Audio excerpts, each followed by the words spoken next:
आज के हमारे इस वीडियो का topic what is charging in transformer, मतलब कि ट्रांसफार्मर के अंदर चार्जिंग क्या होता है। दोस्तों इस वीडियो के अंदर हम ट्रांसफार्मर चार्जिंग क्या होता है, इसी के साथ साथ ट्रांसफार्मर चार्जिंग को क्यों किया जाता है, इसके बारे में बात करेंगे। तो बिना ज्यादा देरी करे आज के इस वीडियो को स्टार्ट कर लेते हैं। दोस्तों वीडियो के स्टार्टिंग में सबसे पहले हम यह जान लेते हैं कि आखिरकार ट्रांसफार्मर में चार्जिंग क्या होती है। तो यहाँ पर आपको एक बात का ध्यान रखना है कि जब भी हम किसी नए ट्रांसफार्मर को इंस्टॉल करते हैं, जैसा कि इस जगह किया जा रहा है, तो इसके इंस्टॉलेशन के बाद में जब हम इस पे फर्स्ट लोड को कनेक्ट कराते हैं, मतलब कि हम इस ट्रांसफार्मर पे पहली बार हमारे इलेक्ट्रिकल के लोड को जोड़ेंगे, तो उसके पहले हम हमारे ट्रांसफार्मर को पहले एक बार चार्जिंग करते हैं। तो यह तो हमारा पहला पॉइंट हो गया कि ट्रांसफार्मर को चार्जिंग किस समय किया जाता है। इसके अलावा दोस्तों एक और सेकंड टाइम भी ट्रांसफार्मर को चार्जिंग किया जाता है, वह उस समय किया जाता है जब हम हमारे ट्रांसफार्मर का मेंटेनेंस करते हैं। उस मेंटेनेंस के बाद भी हम हमारे ट्रांसफार्मर को चार्जिंग करते हैं। तो दोस्तों अब आपको यह तो पता चल गया कि आखिरकार ट्रांसफार्मर में चार्जिंग किस समय किया जाता है, लेकिन अब हमारे सामने दो सवाल आ जाते हैं। पहला सवाल कि ट्रांसफार्मर में चार्जिंग क्यों किया जा रहा है, और दूसरा सवाल कि आखिरकार चार्जिंग में होता क्या है। तो दोस्तों ट्रांसफार्मर में चार्जिंग क्यों किया जा रहा है और इसमें क्या क्या करते हैं, उन दोनों सवालों को आप एक साथ ही समझ जाएंगे।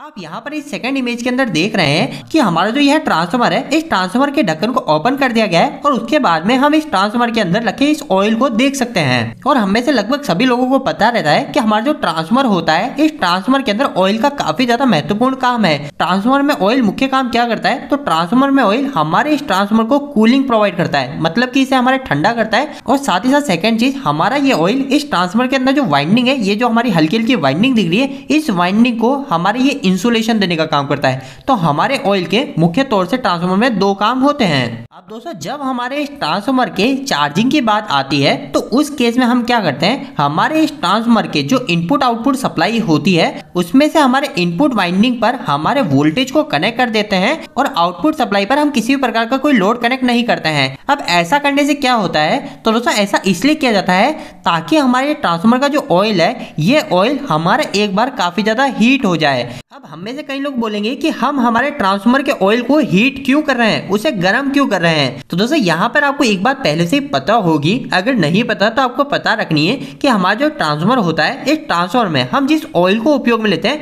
वो ऑयल हमारा मिनरल ऑयल होता है। और साथ ही साथ हमारा जो ट्रांसफार्मर का पूरे अंदर का एरिया होता है, जिसके अंदर हमारा ऑयल भरा है, हमारी वाइंडिंग रखी हुई, ये सारा का सारा पूरी तरीके से हमारा मॉइस्चर फ्री रहता है। मॉइस्चर फ्री का मतलब इसमें हमारा बिल्कुल भी वाटर का कोई भी पार्टिकल नहीं होना चाहिए। तो दोस्तों अब हमें यह तो पता चल गया कि ट्रांसफार्मर के ऑयल के अंदर हमारा बिल्कुल भी मॉइस्चर नहीं रहना चाहिए।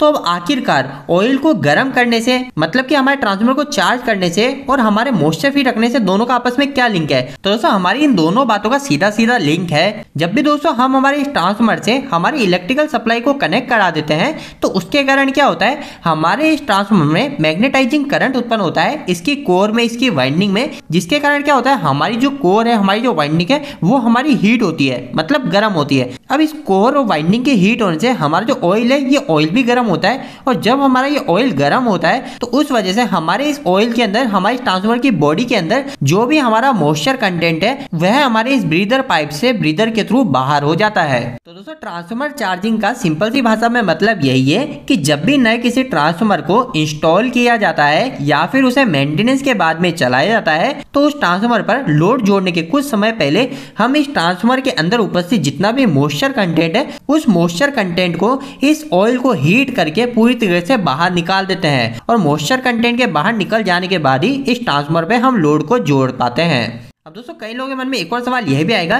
कि हम किसी नए ट्रांसफार्मर को बिना हमारा चार्जिंग प्रोसेस किए अगर हम उस पर लोड जोड़ दें, तो उसके कारण क्या होगा।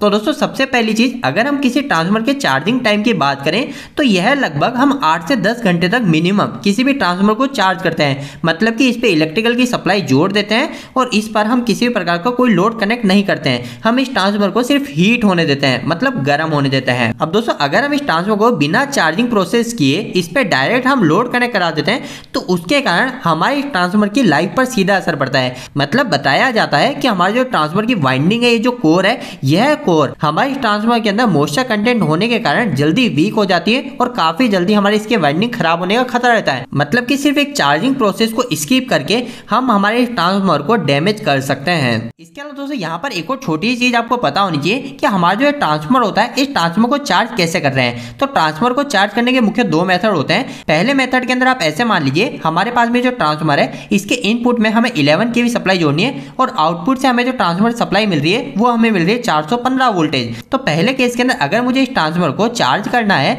तो उसके लिए मैं क्या करूंगा, इसके अंदर सिर्फ इनपुट सप्लाई जोड़ दूंगा और इनपुट सप्लाई जोड़ने के बाद में मैं कुछ समय तक ट्रांसफार्मर को सिर्फ ऑन रखूंगा, मतलब इनपुट सप्लाई देता रहूंगा। ये तकरीबन 8 से 10 घंटे तक दूंगा।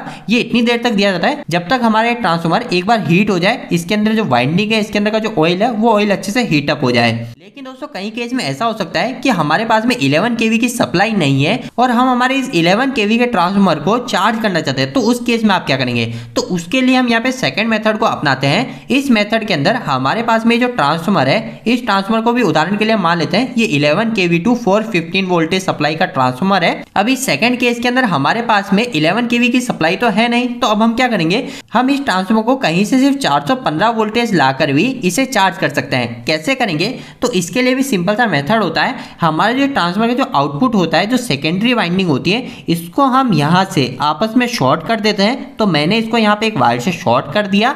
इसके बाद में दोस्तों हमारी जो इनपुट सप्लाई होती है ना, इस इनपुट सप्लाई के पे हम 11 kV के बजाय, अभी हमारे पास में सिर्फ 415 वोल्टेज है तो हम यहाँ पे सिर्फ 415 वोल्टेज की सप्लाई को जोड़ देते हैं और इस तरीके से जोड़कर भी हम कई बार इंडस्ट्री के अंदर हमारे ट्रांसफार्मर को चार्ज करते हैं। तो दोस्तों उम्मीद है कि आज के इस वीडियो के माध्यम से आपको कहीं ना कहीं कुछ बेहतर जानकारी मिली होगी। आपको ये वीडियो कैसा लगा, इस वीडियो को लाइक करके जरूर बताएं। अगर आपको कोई भी सवाल इस वीडियो के प्रति या फिर इलेक्ट्रिकल, आप मुझे कमेंट बॉक्स में कमेंट करके पूछ सकते हैं। इलेक्ट्रिकल की वीडियो अगर आप पसंद करते हैं आज हमारे चैनल को सब्सक्राइब कर लीजिए। आज के लिए इतना ही, धन्यवाद।